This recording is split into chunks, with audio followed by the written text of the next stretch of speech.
Hi everyone, and welcome back to the 26th video for the Old Testament Survey course. In this section, we will complete the historical books by looking at the book of Esther. Esther is a remarkable story and a beautiful story, but there's a lot more going on than meets the eye. Let's start with some background issues. First, the author of Esther is anonymous. We have no idea and no good guesses who the author might be. But he's a masterful storyteller, using understatement and irony to highlight the point of this story. The location of this history is the Persian Empire. The Persians had conquered the Babylonians and taken over their empire. The story of Esther all took place in the capital city of Susa, but it affected the entire empire, including the Promised Land. The time period covered in the book of Esther is between the first and second return to the Promised Land that was recorded in the book of Ezra. So the book of Esther takes place in the middle of the time period covered in Ezra. We'll look at exact dates and timeline in just a bit. And in terms of the purpose for this book, Esther is much more than just a love story. For one, it explains the reason behind the Jewish feast of Purim, and this book also brilliantly demonstrates God's faithfulness to his people and his promises. And speaking of God, the book of Esther doesn't. This book is notorious in the Bible because there is no mention of God in the entire book. Some ancient rabbis even question whether it should be in the Bible for that reason. Yes, God is not explicitly mentioned in the book, but I think that God is all over this book. We must look behind the scenes. We must pay attention to the way the author tells the story, and we will see God. Now let's look at the organization of this book. The outline is very simple, using a standard storytelling technique. First, it narrates the problem. A Persian official conspired to kill all the Jews, and he had the power to do so. Hitler was not the first person in history to attempt the extermination of the Jews, not even close. Now, if all the Jews were to die during the book of Esther, then God's promises to Abraham and David would fail. God's plan for the whole world would fail. Do you see the problem? But then the book tells of God's providential solution. God worked it out through unforeseen circumstances and through his people's faithfulness in the circumstances which they were given. We'll go through the plot in more detail in just a bit. But overall, the organization of Esther is fairly straightforward. Now we'll shift to the content of Esther, beginning with some key verses. First is Esther chapter 3, verses 5 and 6, which say, "When Haman saw that Mordecai would not kneel down or pay him honor, he was enraged. Yet having learned who Mordecai's people were, he scorned the idea of killing only Mordecai. Instead, Haman looked for a way to destroy all Mordecai's people, the Jews, throughout the whole kingdom of Xerxes." This passage introduces the hatred that Haman had for Mordecai and his plan to kill not only Mordecai, but also all of his countrymen, the Jews. Of course, this is the horrible problem that needs to be overcome in this book. Next is Esther 4, verses 12 through 16, which says, "When Esther's words were reported to Mordecai, he sent back this answer: 'Do not think that because you are in the king's house, you alone of all the Jews will escape. For if you remain silent at this time, relief and deliverance for the Jews will arise from another place, but you and your father's family will perish. And who knows but that you have come to royal position for such a time as this?' Then Esther sent this reply to Mordecai: 'Go, gather together all the Jews who are in Susa and fast for me. Do not eat or drink for 3 days, night or day. I and my maids will fast as you do. When this is done, I will go to the king, even though it is against the law. And if I perish, I perish.'" This passage is important for a few reasons. First, Mordecai expressed confidence that deliverance for the Jews would happen one way or another. But he also encouraged Esther that she might have been providentially placed in her role for such a strategic time and situation as this, and therefore she should be faithful to do what is right in her moment of opportunity. And Esther requested a fast, but did not mention prayer. And I think that omission is significant. It's an ironic understatement, and I'll explain this in a little bit. And Esther also committed to do what is right, even at tremendous risk to herself. Next is Esther 6, verses 1 through 10, saying, "That night the king could not sleep, so he ordered the book of the Chronicles, the record of his reign, to be brought in and read to him. It was found recorded there that Mordecai had exposed Bigthana and Teresh, two of the king's officers who guarded the doorway, who had conspired to assassinate King Xerxes. What honor and recognition has Mordecai received for this?" the king asked. "Nothing has been done for him," his attendants answered. The king said, "Who is in the court?" Now Haman had just entered the outer court of the palace to speak to the king about hanging Mordecai on the gallows he had erected for him. His attendants answered, "Haman is standing in the court." "Bring him in," the king ordered. When Haman entered, the king asked him, "What should be done for the man the king delights to honor?" Now Haman thought to himself, "Who is there that the king would rather honor than me?"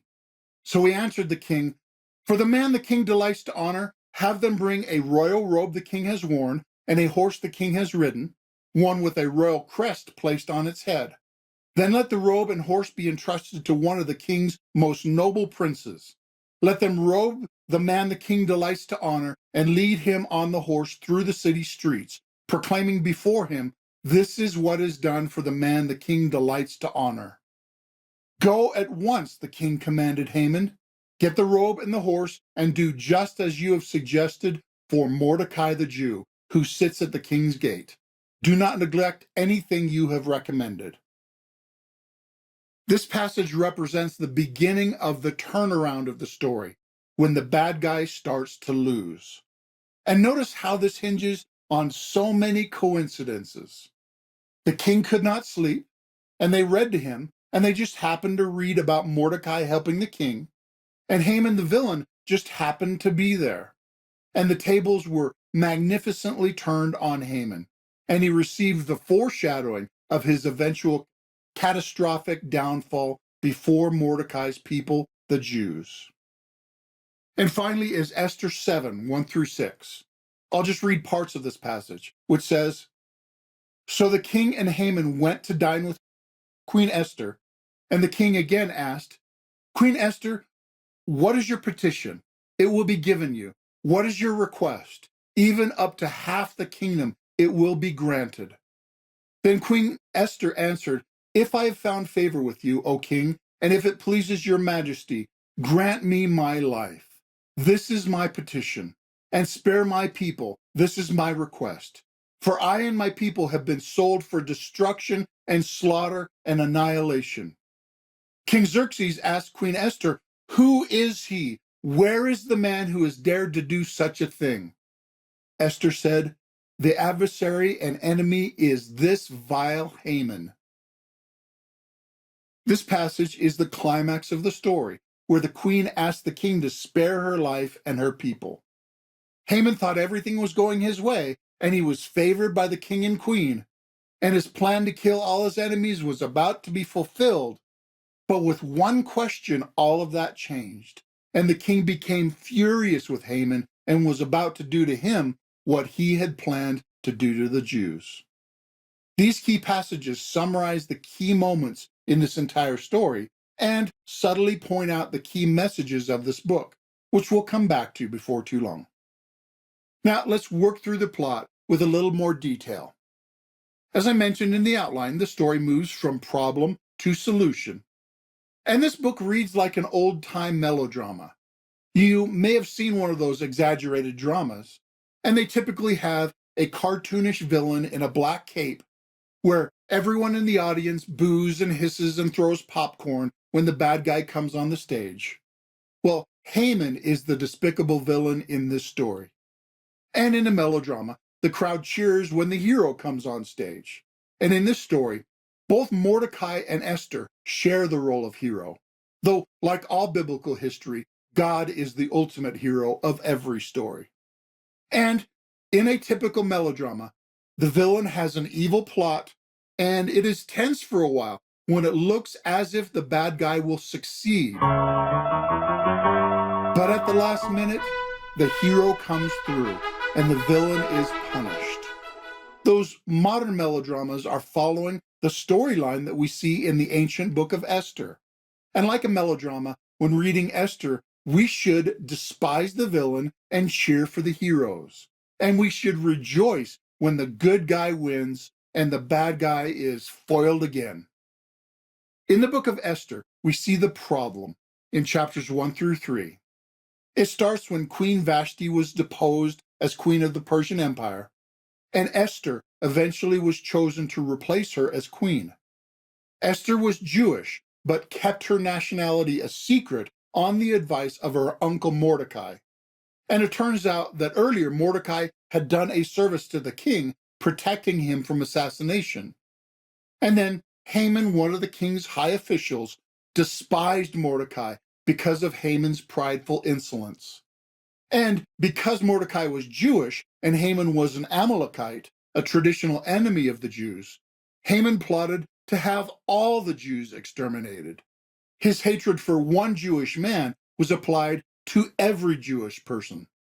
He falsely accused the Jews before the king and convinced the king to allow the order for their destruction throughout the entire Persian Empire, which included the Promised Land.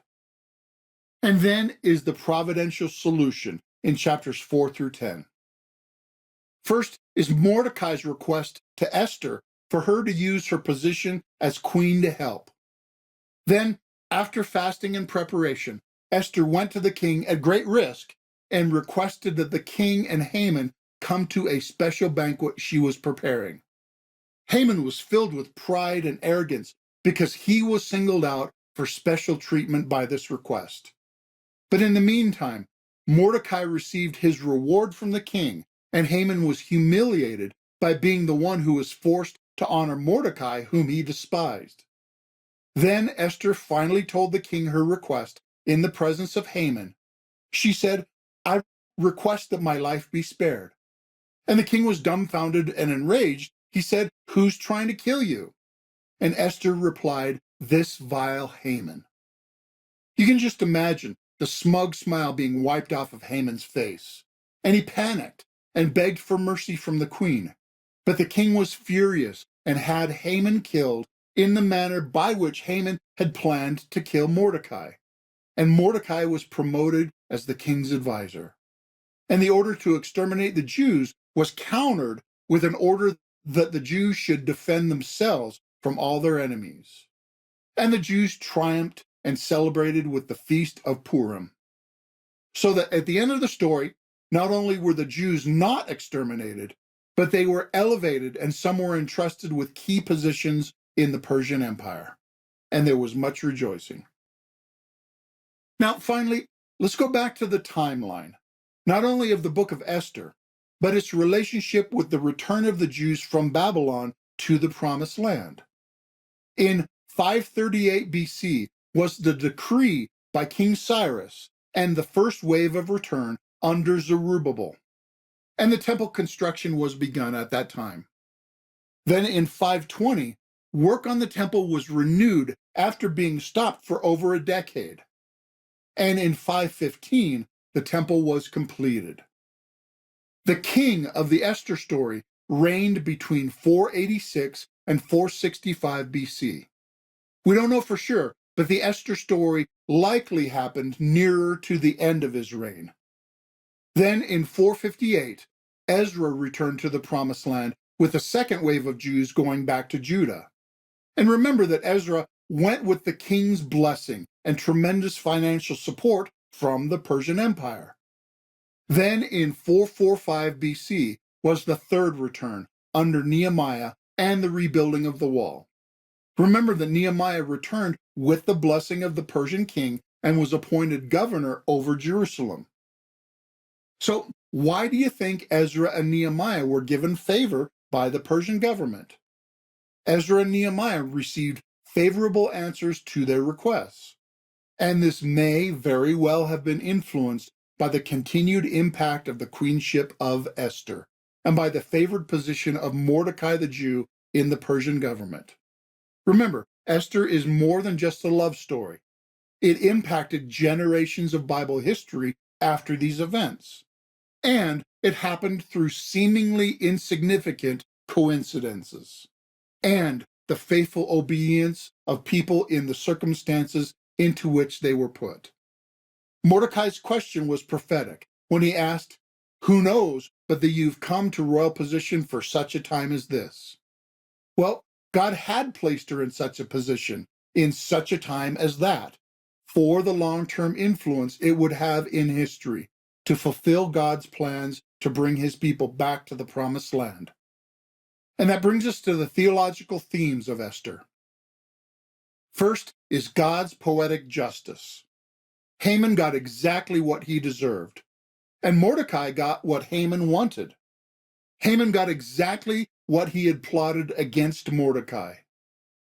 God always makes sure justice happens, and in this story, he did it in such a way to make it clear that it was deserved, and the punishment fit the crime. And the next theme is God's behind-the-scenes providence. And this is similar to what we saw in the book of Ruth. God's sovereign faithfulness is shown not in flashy, miraculous ways in this book, but in seemingly insignificant coincidences. Esther just happened to be chosen as queen out of the many other possible candidates. Mordecai just happened to save the king from assassination. The king just happened to have insomnia on that particular night. The servant just happened to read from the one place in the history that mentioned Mordecai's deed. God is not mentioned in Esther, but God is certainly there, working behind the scenes. Again, we can take this to heart in our own lives.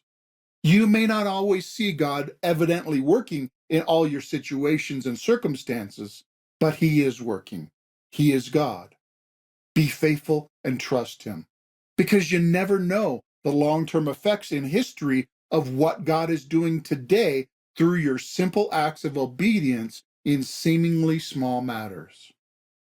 So now, let's review the book of Esther.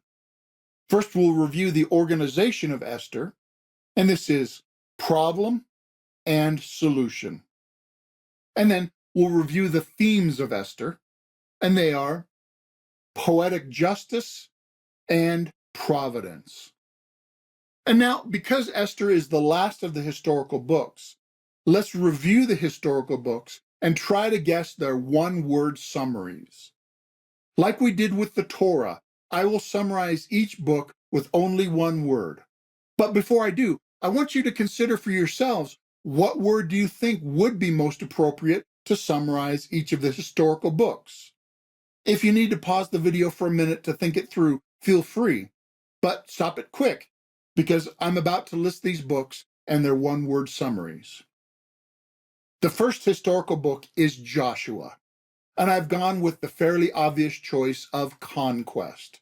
And I hope that makes sense, because the book of Joshua is about the people conquering and possessing the land God promised Abraham. Next is Judges, and I've chosen the word apostasy, because this book shows how unfaithful Israel had become during that time. Next is Ruth, and I chose the word faithfulness, because as you should recall, one of the major ideas of that book is covenant faithfulness.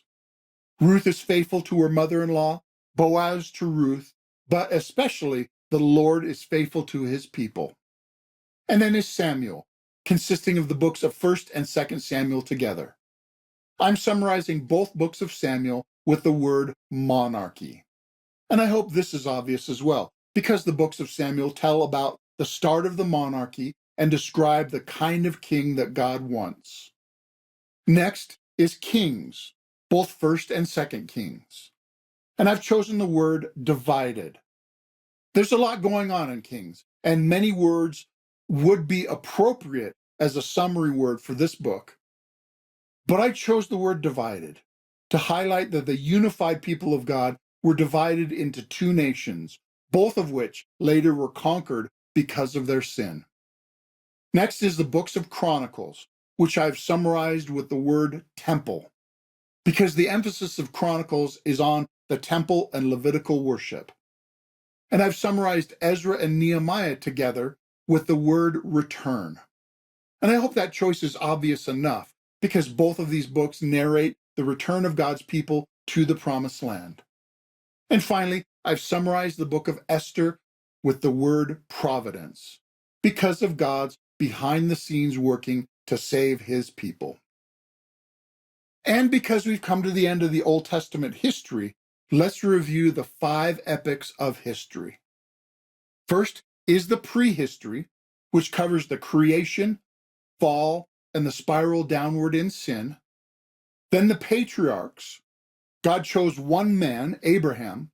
He gave the promise to bless the world through Abraham, and the promise was protected, even when it looked doubtful. Then is the Exodus and conquest. God rescued Israel from Egypt. He made them into a nation. He gave them the covenant and a revelation of his rule and his name, and they captured the promised land. Then is the monarchy.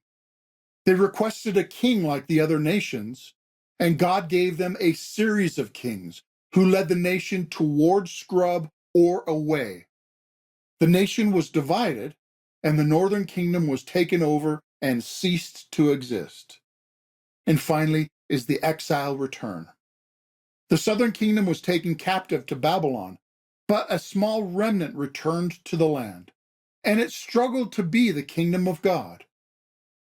And then finally, let's review the Old Testament books and their relationship to history.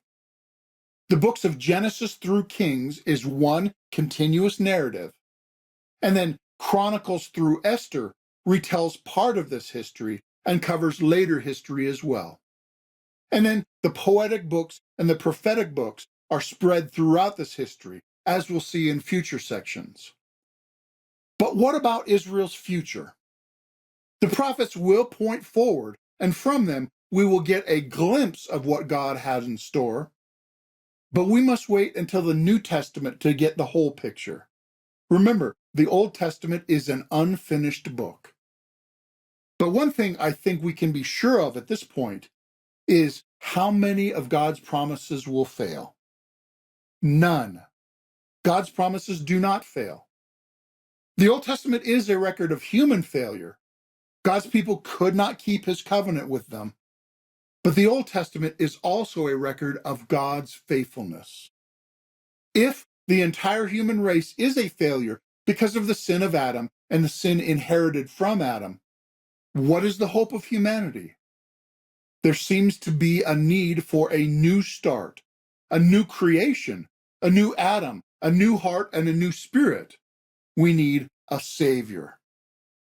And that is just what is promised in the prophets. And how many of God's promises fail? None. So these promises must have come true or be in process of coming true as we speak. Therefore, we certainly can live in hope and trust in God. All right, this then wraps up the Old Testament historical books and the Old Testament history. In the next section, we'll start to look at the poetic books for a whole new kind of Old Testament goodness. And I'm looking forward to it. Thanks for watching.